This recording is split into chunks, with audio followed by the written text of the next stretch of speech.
Good afternoon. I am Andrea Chisholm with the Midday News. A special welcome if you're watching on onespotmedia.com. The parliamentary opposition is reiterating calls for Prime Minister Andrew Holness to tell the nation what he knows about the scandal brewing at the Education Ministry. Ruel Reid was fired from the cabinet last week following allegations of corruption, nepotism and cronyism involving the Caribbean Maritime University, Heart Trust NTA and the National Education Trust. Opposition spokesman on education made another appeal at a press conference yesterday. The Prime Minister did no justice to himself or to the former minister when he spoke vaguely of the reasons why he had asked for his resignation. Yes. He's obliged to tell this is a public office, and he's a very important one. He's obliged to explain the reasons why he took this action. And may it please you, not in a national address, but in a place where he himself can be asked questions. We would want to, within the course of this week and next week, I don't think it needs any longer than that, provide to the public, preferably within Parliament or one of its committees, the answers to all of the questions that we have asked and any others that might arise. Meanwhile, Parliament's Public Administration and Appropriations Committee, PAAC, says it will invite the Education Ministry to speak at a sitting. At this morning's meeting, PAAC Chairman Dr. Wickham McNeil said the committee has a responsibility to probe the matter. He says it will determine whether there are systemic inefficiencies at the ministry. And the PAAC is requesting a full list of consultants and advisors in various ministries. This follows reports that the number of consultants engaged at the Education Ministry could be higher than previously stated by former Minister Ruel Reid. There's a view this afternoon that opposition People's National Party PNP is in crisis following the latest results from the RGR Gleaner Group Don Anderson polls. Only 12% of the 1,000 people interviewed had a positive performance rating for PNP leader Dr. Peter Phillips.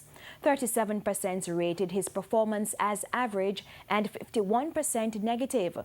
Assistant lecturer in the Department of Government at the University of the West Indies, Mona, Damian Gordon, gave his opinion on the matter. All the polls that have been conducted since the last general election have showed that his favorability is significantly lower than that of the Prime Minister. So clearly he has a popularity or favorability issue. And that has serious implications for his electability as Prime Minister and also the electability of the party in the next general election. The reason being, Jamaican voters, they don't separate party leadership from party. So persons who vote for a political party, they consider the leadership as a factor in determining how they vote. Consequently, this is problematic for the People's National Party. And a political party exists to win elections. You have no value in the political arena if you're unable to win elections. Political commentator Nadine Spence says the party has to reconsider its strategy. Drill down, people associate them with too much negativity right now. I think that they ought to present some more viable alternatives for governance, viable alternatives for economic growth, for social order and for security. So we don't hear strong enough the message that they are pushing, if it is that they are pushing a message. The race for the Portland Eastern seat has intensified as candidates make their final attempts to garner support for the by-elections on Thursday, April 4. Of paramount importance, addressing concerns about roads and water, TVJ's Ashane Masters reports. At the JLP meeting in Draper's Portland on Sunday, Finance Minister Dr. Nigel Clark says in the upcoming fiscal year, a number of issues facing the residents of Portland Eastern will be addressed. Chief among them, the deplorable road conditions. We have announced the start of a 110-kilometer highway from Harborview right round to Port Antonio. $9 billion in this budget for that.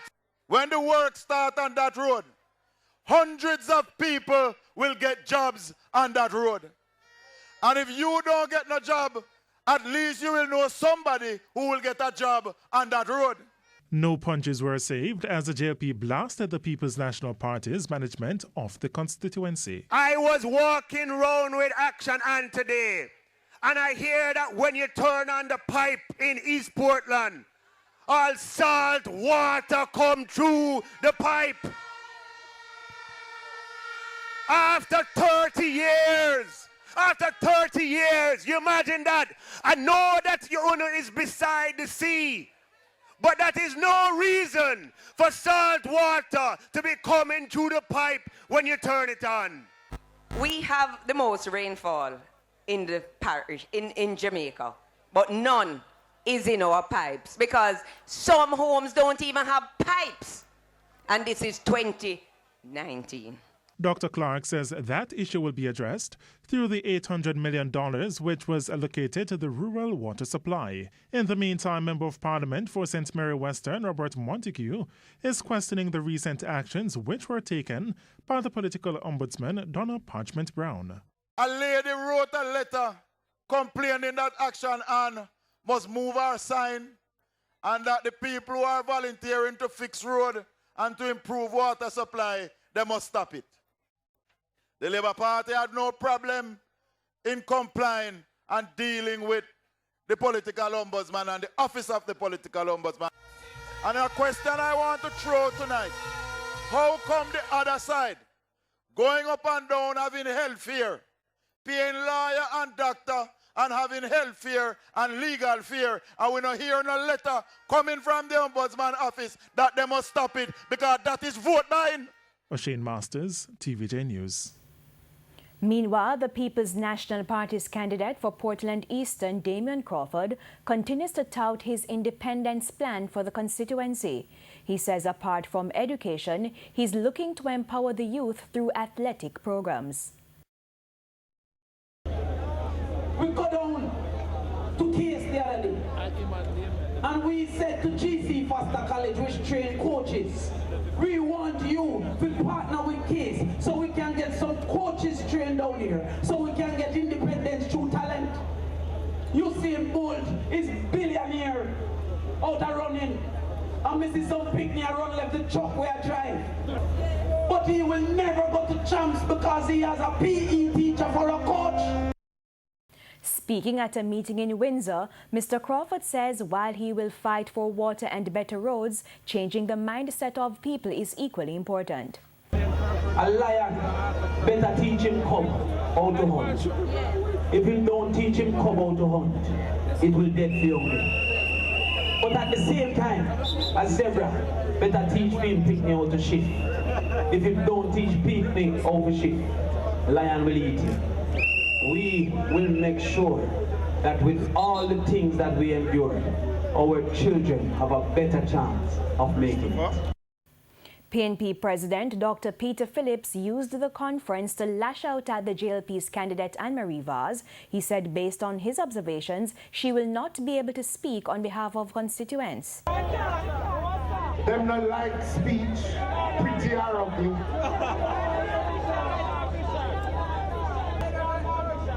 Them no love give interview. If somebody asks them to interview the next one, them say I'm tweeted here and tweeted up. You don't know whether it's DR come or talk. But we know our candidate no dumb.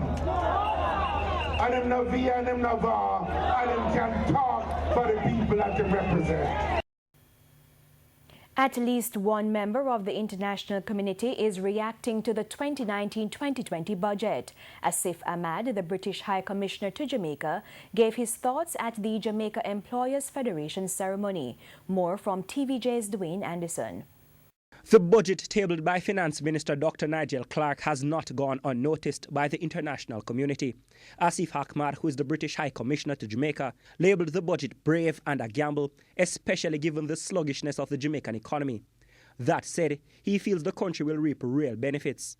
To give money back when you're still tackling with reducing but still high debt to GDP and all the other factors and the fact that economic growth is still uncomfortably below that magic 2% barrier that really is the takeoff point.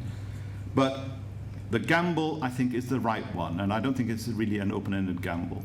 I think the trickle-down effect will ensure that actually the tax take will increase rather than decrease, because there will be more enterprising activity. People will be encouraged to do more, and some of the anomalies are going to be removed. The diplomat reasoned the tax giveback came about because of the sacrifices made under agreements with the International Monetary Fund, IMF, since 2013. Programs he praised both administrations for sticking with.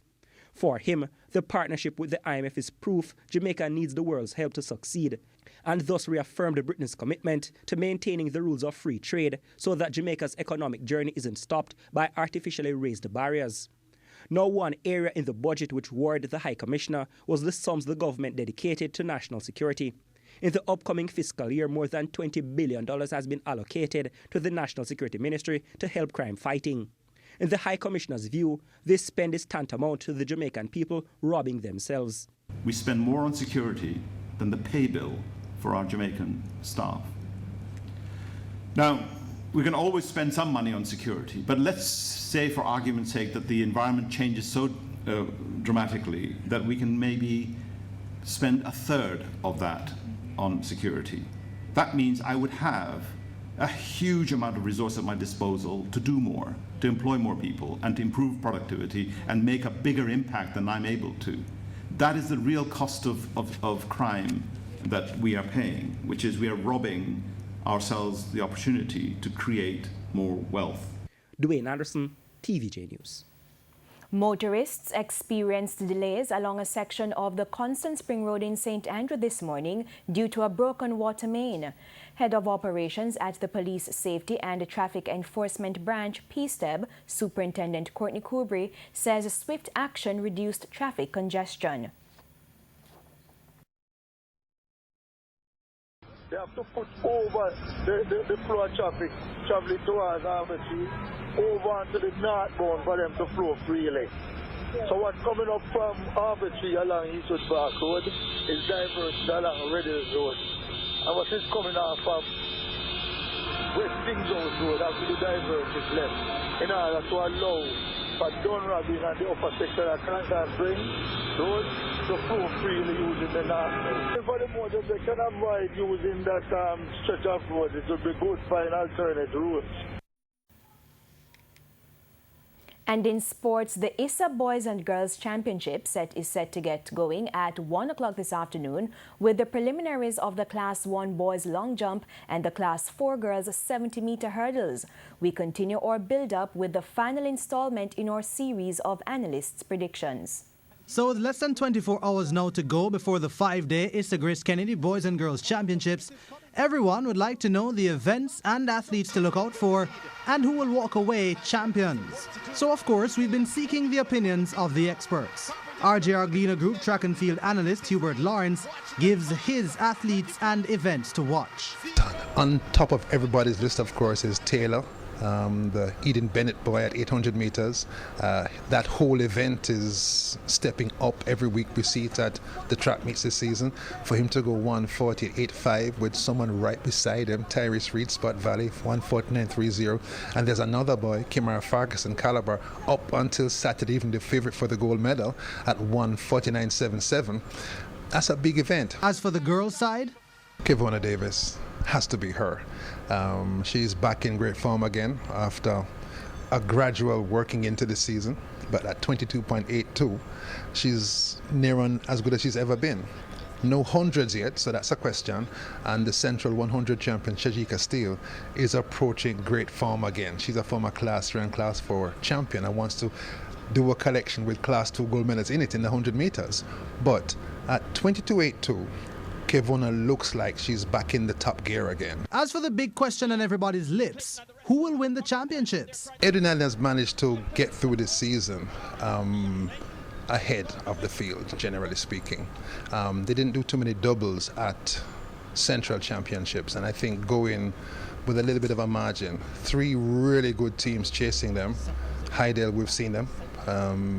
Won the Digital Grand Prix. Fantastic job by Corey Bennett. I didn't think he would be able to do that with the departure of Salmon and Green from last year and the departure of Matthews to Queens this year.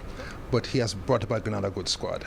Homewood have some injuries. Haven't seen Allison, their hurdler, for a while, nor Michelle Harriet ran 400 on Saturday, trying to come back, I think, from an injury.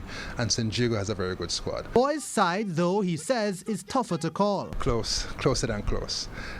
Two really good teams. KC feeling good. Won the Manning Cup after 32 years. I understand that if they win next week, it's a 32nd Boys Champs title. So there's some numerology that the KC fans have told me about. But caliber is good. TVJ, TVJSN, and OneSpotMedia.com will have live and exclusive coverage of the 5-day championships from March 26 to 30, while Hits 92 FM will have live and extensive radio coverage. And that's the Midday News. I'm Andrea Chisholm. Join us at 7 for the Primetime News Package. On behalf of the news, sports, and production teams, good afternoon.